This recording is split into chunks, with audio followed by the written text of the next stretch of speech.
Depuis plusieurs mois, la France a confié à Jean-Marie Bockel, l'envoyé spécial du président de la République, Emmanuel Macron, la lourde tâche de redéfinir la stratégie militaire et civile française en Afrique. De nouvelles orientations sont attendues après la création d'un nouveau commandement pour l'Afrique. Elles devraient constituer une réponse à la forte contestation de la présence militaire française sur le continent. Bonjour à tous et bienvenue sur ma chaîne. Aujourd'hui, nous allons aborder un sujet d'actualité brûlant. La présence militaire de la France en Afrique de l'Ouest et les récentes décisions prises par l'Élysée pour redéfinir cette stratégie. Suite à un rapport de Jean-Marie Bockel, l'envoyé spécial d'Emmanuel Macron, le gouvernement français envisage de réduire ses effectifs militaires et de mettre fin aux contingents permanents dans la région. Quelles sont les implications pour la sécurité et la politique en Afrique de l'Ouest?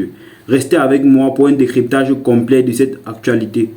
Une contestation dont Paris a parfaitement conscience, surtout depuis la rupture des accords militaires avec les pays de l'Alliance des États du Sahel.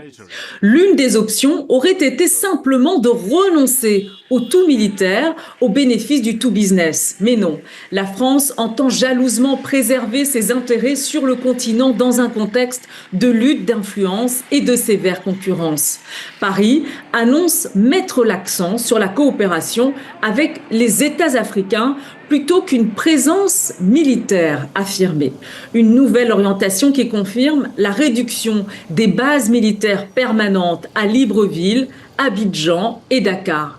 Celles-ci devraient fonctionner différemment et être progressivement placées sous le contrôle des pays hôtes. Le drapeau français y sera abaissé. Mais plus important, et il s'agit là du point focal de ce dispositif, la fin des contingents permanents et leur remplacement par des détachements de liaison interarmées, les DLIA, qui devraient compter une centaine de militaires chargés d'accueillir des contingents temporaires dont la taille dépendra des besoins en matière de formation et d'opérations souhaitées.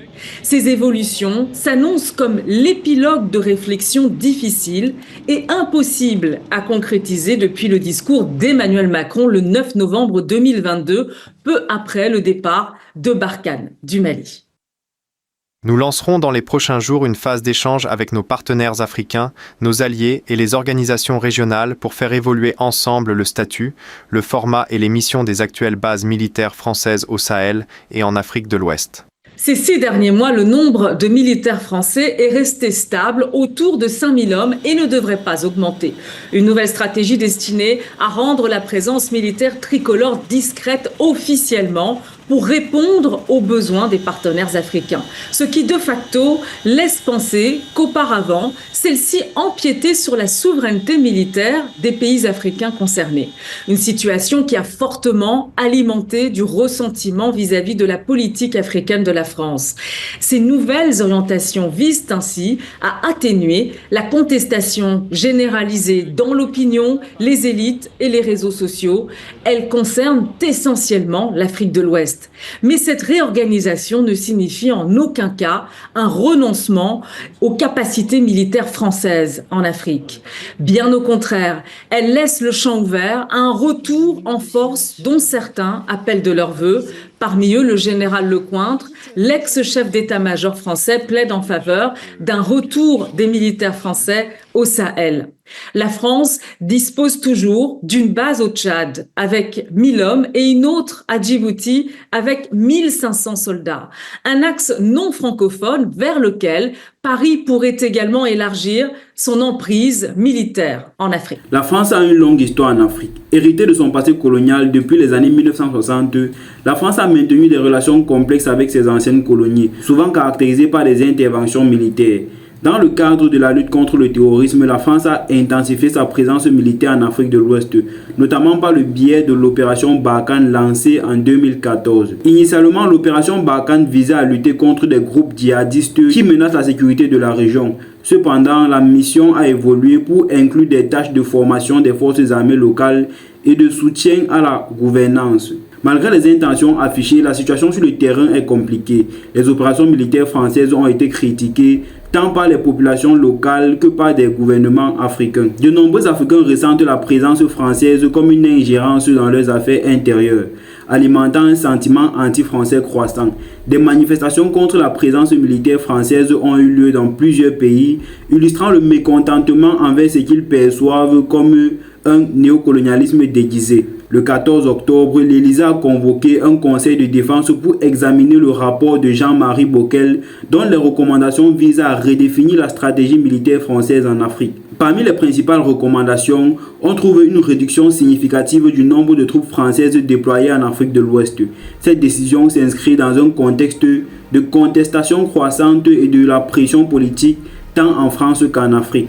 Une autre annonce clé est la possibilité de mettre fin au contingent militaire permanent. Cela pourrait être interprété comme un effort pour apaiser les tensions et répondre aux demandes d'autonomie des populations africaines. La réduction des effectifs militaires français pourrait laisser un vide de pouvoir dans certaines régions, rendant ces zones plus vulnérables à l'insécurité et à la montée des groupes terroristes.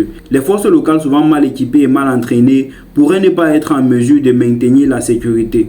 Les gouvernements africains réagiront différemment face à cette décision. Certains pourraient voir en cela comme une opportunité de renforcer leur autonomie, tandis que d'autres pourraient s'inquiéter de l'effritement de la sécurité régionale. La stratégie française suscite des réactions variées. Certains leaders africains pourraient applaudir ce changement, le voyant comme un pas vers une plus grande souveraineté. D'autres cependant pourraient percevoir cela comme une abdication de responsabilité de la part de la France. Pour la France, il sera crucial de développer un nouveau modèle de coopération qui ne repose pas sur les présences militaires permanentes. Cela pourrait inclure des initiatives axées sur le développement économique, l'éducation et la santé afin de lutter contre les causes profondes de l'instabilité. La mobilisation des jeunes est essentielle pour le changement. Les nouvelles générations, plus conscientes des enjeux néocoloniaux, sont prêtes à s'engager pour leur avenir. Kémy Séba et d'autres figures montantes pourraient jouer un rôle clé dans cette dynamique. Pour garantir une transition réussie, les pays africains devront mettre en place des réformes structurelles. Cela inclut la promotion de la démocratie, la protection des droits de l'homme et la lutte contre la corruption. La France, en tant que partenaire, devra soutenir ces efforts plutôt que de dicter les termes de l'engagement. En guise de conclusion pour cette autre actualité, la réévaluation de la présence militaire française en Afrique de l'Ouest est une étape cruciale dans les relations franco-africaines. Alors que la France cherche à apaiser les tensions et à répondre aux aspirations d'autodétermination des pays africains, beaucoup reste à faire pour garantir la sécurité et la stabilité de la région. Merci d'avoir regardé cette vidéo. Si vous avez aimé, n'hésitez pas de la liker, de vous abonner ou de partager vos réflexions en commentaire, mais surtout de partager pour informer.